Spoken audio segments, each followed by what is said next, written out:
Welcome to my corrective movement analysis project, and today we'll be identifying and addressing specific movement discrepancies within my own body. And so today we'll be addressing the lower back curvature that I display within an assessment movement. So here I will be showing the overhead squat assessment as I think it accurately portrays the lower back curve that I have. So you will stand shoulder width apart, arms straight ahead, above your shoulders. You want them to bisect the ears, and you're going to squat down to a 90-degree angle at the hips. As you can see here, there is excessive lower back curvature within my own back. This is due to multiple overactive muscles, that being the erector spinae, the hip flexor complex, and the lats. As an example. And so I will be bringing myself through the corrective exercise continuum and addressing and trying to improve said movement. For the first exercise in this continuum, we're going to be performing inhibition, specifically a PNF hold and relax. And so what we're going to do is start in a prone position. We're going to take a medicine ball and or lacrosse ball, if applicable, and we're going to place this within the medial side of our hip and thigh, and we're going to rotate counterclockwise or clockwise motion until you find a pinpoint of sensitivity. Once you find that, you want to hold there for about 5 to 10 seconds and then relax. You're going to perform this 1 to 2 more times, and then we're going to switch to a supine position. All this means is that we're going to place the medicine ball at our lower back. We are again going to roll around in a clockwise or counterclockwise motion until you find the points of sensitivity, and you're going to hold there for 5 to 10 seconds. Repeat this 1 to 2 more times. The reasoning behind this is that we want to target and release tight overactive muscles in order to regain neuromuscular control and find better functional movement. For the next exercise in this continuum, we're going to be performing lengthening techniques, specifically a resistance band, PNF hold, relax, or a joint distraction. So the rationale here is to stretch and target lengthening overactive tight muscles to increase joint range of motion and improve that neuromuscular coordination as well.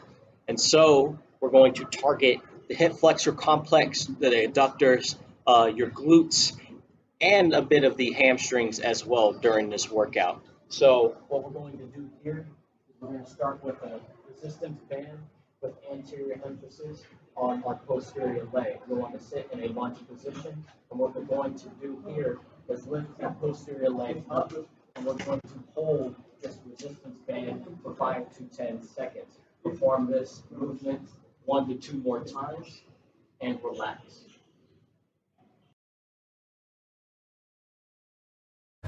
For the third exercise in this continuum, we're going to be performing activation, specifically a multi-directional positional isometric band resistance. And so the rationale here is meant to pretty much engage underactive muscles to facilitate that proper muscular recruitment and coordination. This will also help re-educate said muscles and improve pretty much a muscle engagement and recruitment through slow controlled contraction. And so what we're going to do here is place a resistance band with anterior emphasis on the lateral ankle based on where the band is located. What we're going to do is lift the banded leg and abduct it out against resistance. Once you feel a good tension, you want to hold this here for about 5 to 10 seconds and then rest. We'll perform this movement 1 to 2 times more, and emphasis being on your quads, your hamstrings, your glutes, your max and medius specifically, and the piriformis as well. Don't be shy to play around with the position as well. Internal or externally rotate the leg and find different pinpoints to hold and relax. For the final exercise in the continuum, we're going to be performing activation, specifically a single leg Romanian deadlift with shoulder flexion. And so the rationale here is meant to pretty much engage all those effective and underactive muscles to promote intramuscular coordination and congruence, establishing multi-muscle neuromuscular activation and coordination within that complex movement. So this ends up establishing proper muscle engagement and support, a decrease in APT, or pretty much that anterior pelvic tilt that causes that lower back arch. And so to perform this movement, we're going to take a weighted kettlebell and or medicine ball. And what we're going to do here is, starting against our chest, we're going to raise one leg, and we are going to perform our down phase of the Romanian deadlift. Once you feel good tension there in the knee or in the hamstrings, we want to then extend that posterior leg out and flex our shoulders forward so that they are parallel with our head. So this gets proper activation within many muscles: the erector spinae, the latissimus dorsi, the glutes, the quads, and the hamstrings.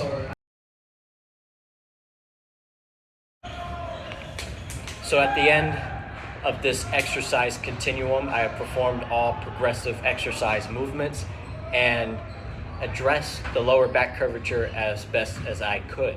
So we are going to perform a post-assessment squat assessment and determine whether my lower back curvature has been improved or not. Feet shoulder width apart once more, arms and shoulders flexed above the head, bisecting the ears, and we're going to squat down 90 degrees to the hips and the knees. As you can see, there's been some, if any, modest improvement with my lower back curvature. This is due to some of the workouts I have performed. Reasons as to why my lower back curvature may or may not have been addressed as much as it could have been could be due to a lot of mitigating factors, including some locked and overactive muscles within my back. This will require more progressive exercise movement and lengthening and inhibition techniques to really unlock and release those tight and overactive muscles.